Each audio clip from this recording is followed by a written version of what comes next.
Next up in our Let Me Fix Your Gym video series, we're going to talk about raising money or raising capital for your business. So I've been very fortunate that we've been in business here for 10 plus years. I've opened up 4 different gyms, 3 in the Washington area and then 1 in the Montana area. And we've done it through several different ways as far as raising capital for those gyms. But as I mentioned in previous videos of why gyms fail in the first 5 years, one of the biggest reasons is not having enough startup capital or not having enough reserve capital for that first at least year when you're trying to become profitable within your business. So I wanted to talk to you a little bit more today about how you can raise money to start up your gym or start up your business. And as I mentioned before with the gyms that I've opened, we've done it in a couple different ways, and I'm lucky enough to also work with a bunch of different consulting clients across the country and helping trainers open up their own gyms. And there's several different ways we've helped get them the capital to be able to open up those gyms. So the first one is utilizing your clients. So this is how we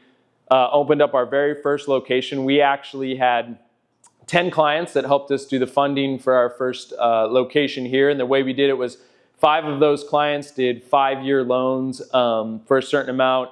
They were very small interest. We did like 2 to 3% interest just to make it an official promissory loan note. But we had those 5 clients do 5-year loans for us. We only paid interest only for the first year and then paid them off in the rest of the 5 years.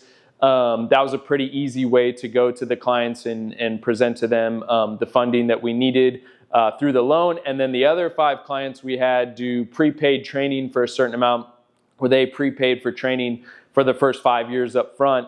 And then obviously that was how we were able to raise some of the capital as well. But I think the take home with that is you would be surprised how willing your clients are to help with this kind of stuff. That being said, you can't necessarily just go and ask money for them without some type of plan. You should have some type of business plan, show them how you're going to pay them back, all that type of stuff. But I will say once we asked the first client or 2, it was pretty easy to be able to get the clients on board, either through the loan or the prepaid training, to be able to help us to fund our gym when we are ready to open up our first location. So that's a good way to do it. Another good way to do it is through the SBA. Kind of depends on where you're at in the process and how your credit is and that kind of stuff. But one of the locations I opened up in Montana, we were able to get the funding through the SBA.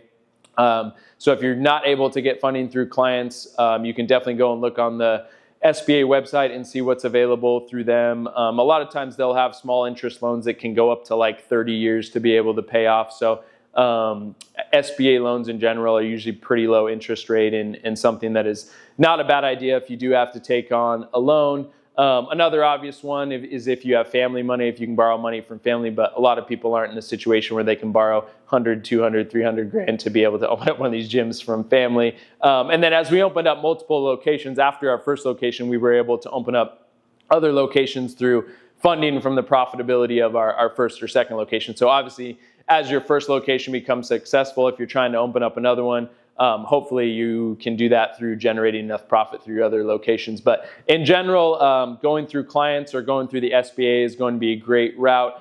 For the training gyms that we've been talking about here in a lot of these videos, typically you're going to need somewhere between $200,000 to $300,000 to open up these gyms to have enough, as we mentioned before, reserve capital, build out, that kind of stuff. Sometimes it can be upwards of $400,000.